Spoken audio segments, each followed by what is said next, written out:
Hello and welcome to the Divi Engine Best Practices Guide for getting your website ready when starting a new Divi project. From the Divi Engine team, my name is Roby and I'll be your guide through this journey, so let's get to it. Due to the nature of WordPress, websites built with Divi might encounter bugs or problems from time to time. This is normal for not only WordPress, but any of the CMS platforms out there. While we're constantly doing what we can to make sure that these bugs do not happen, they unfortunately are inevitable. This is why we've made this video to give you some suggestions for how to get your website ready for building with Divi theme and any of our Divi Engine plugins to reduce the chances of running into any of these bugs. We've broken it down into 9 easy steps, so let's take a look. Find a reliable, fast cloud server that takes regular backups like cloudways.com. This way, if your website breaks, you can quickly restore it to the latest backup. In addition, if you have good hosting, then you will not need lots of extra plugins to speed up your site. We also suggest using a third-party CDN like Cloudflare. Just visit cloudflare.com and sign up for their free tier to further increase the speed of your site. Always start building your site with a fresh install of the latest WordPress. This means deleting all the themes, plugins, pages, posts, comments, and so forth that you'll not be using. You will basically want to be left with a clean scaffold on which you will then build your site. Next, you're going to install the latest version of Divi and activate your license key.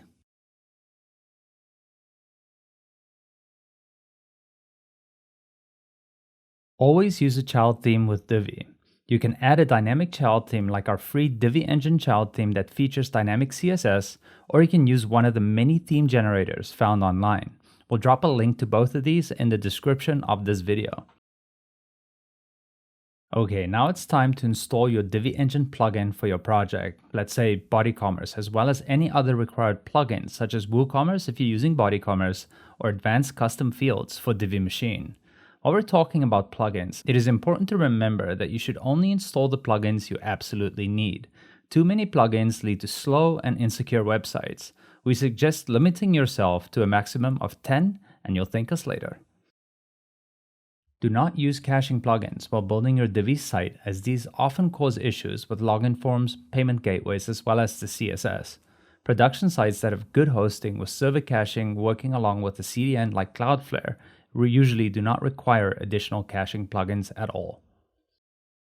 You're going to want to disable Divi's static CSS file generation by going to Divi, Theme Options, Bolder, Advanced, and then flipping the switch right here and saving the page.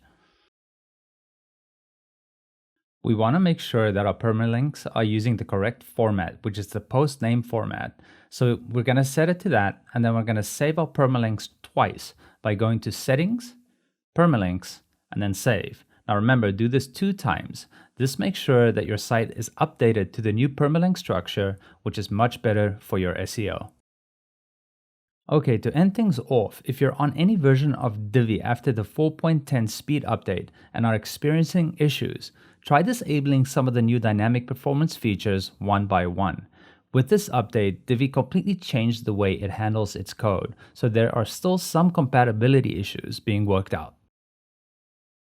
Okay, and that's it for our 9 best practices for starting out with a new Divi project. We hope that you found this extremely helpful to making sure that you don't run into any issues while building your Divi site.